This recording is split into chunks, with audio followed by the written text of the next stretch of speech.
Let's get salty! Hey everyone, Zeddy here again today with a brand new video, and the unthinkable has happened in Hearthstone. We are going to go over what I think is a really awesome development, to be honest with you, in the Hearthstone meta in both Standard and Wild since the most recent balance patch.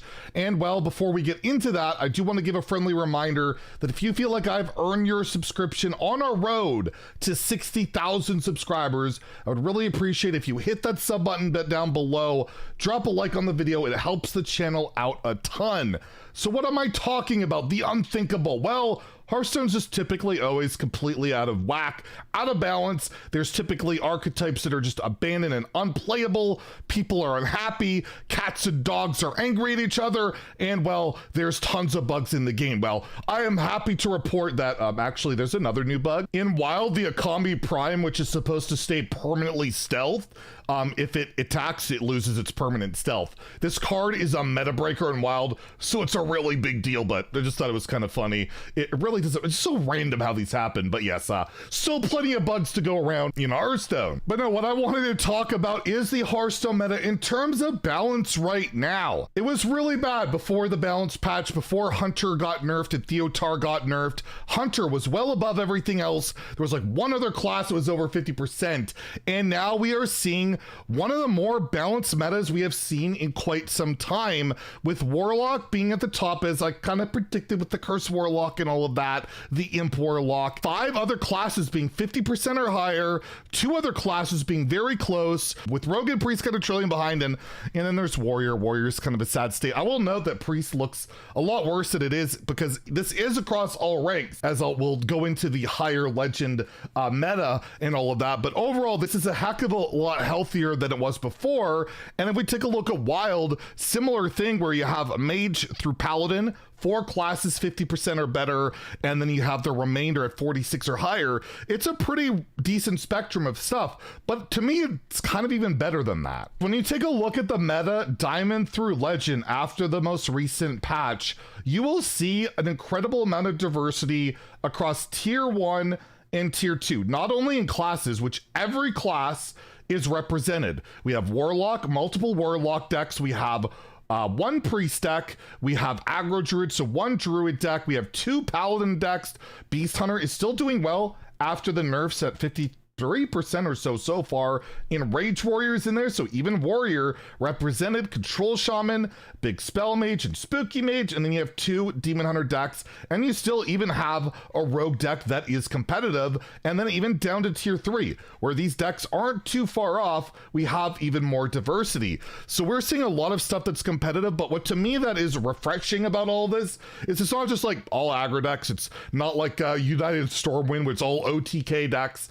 It's a mix of everything. There is something for everybody right now, in my opinion, at least at like a decent rank. Like Curse Imp Warlock, pretty aggressive decks. They're not Renethal, and if people that are complaining that you can only play Renethal decks, that's also pretty absurd, because if you look, none of these decks are Renethal. The best Cursed Imp Warlocks are 30 card decks. Naga Priest doesn't run it. Imp Warlock doesn't run it, and they're all relatively aggressive. They fight for a board, try and aggro you down. Same with Aggro Druid. Aggro Druid up there like curves out at 4 mana. So honestly, the top 4 decks, all very aggressive.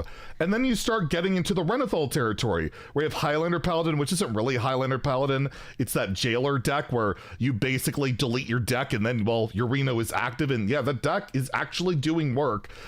Jailer has 1 competitive deck out there. You have the old Beast Hunter, which is like a mid-range deck. So what I love about Renethal, by the way, is we're gonna have a video talking about Renethal, the discussion on it being nerfed and all that stuff, and how I think it's just really wrong is, well, it enables so much stuff. I really like that it enables so much stuff, because Renethal Beast Hunter is a really sweet mid-range deck, but I have liked it. I just thought it was overtuned. You guys have heard me talk about how I like the Wild Seeds, I like the big beasts, I just don't like them coming down on turn 4 or depressing the meta, and now it feels like it's not. It's just a really good deck that can climb. And then you have a Rage Warrior, again, a non-Renethal deck, an aggressive deck, Control Paladin, which is probably my favorite deck of the new meta, that is a Renethal deck, but more built around Denathrius, Cariel, you know, your usual neutral finishers that we're all pretty sick of. And that's another problem for maybe another video, is why the meta feels so kind of stale and boring in some ways despite this diversity, because we have the same finishers all the time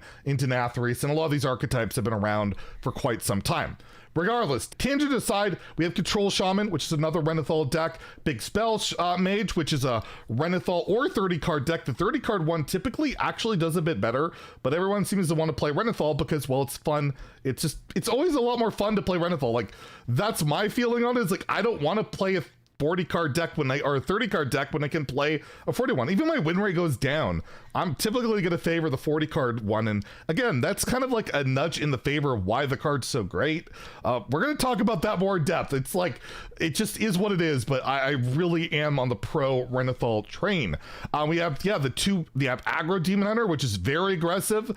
30 card deck. We have Fell Demon Hunter, which is more of like a mid-range deck. Sometimes a combo deck that's, again, 30 cards. Spooky Mage, definitely typically more often 40 card deck, more mid-range kind of control aspect. And then you have Edwin Rogue, which is a 30 card deck. And again, there is so much diversity, right? We have aggro, we have mid-range, we have control, all present. The only thing that's not really present, I will admit, is combo decks, OTK decks.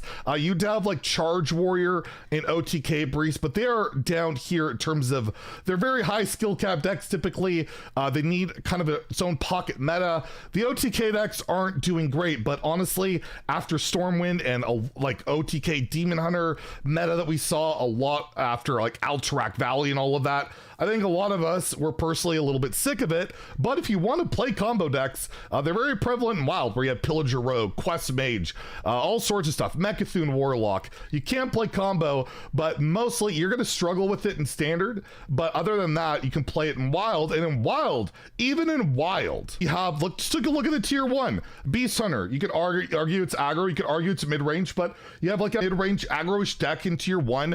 Reno Priest is control, and Miracle Rogue is effectively like a combo deck the way it plays out.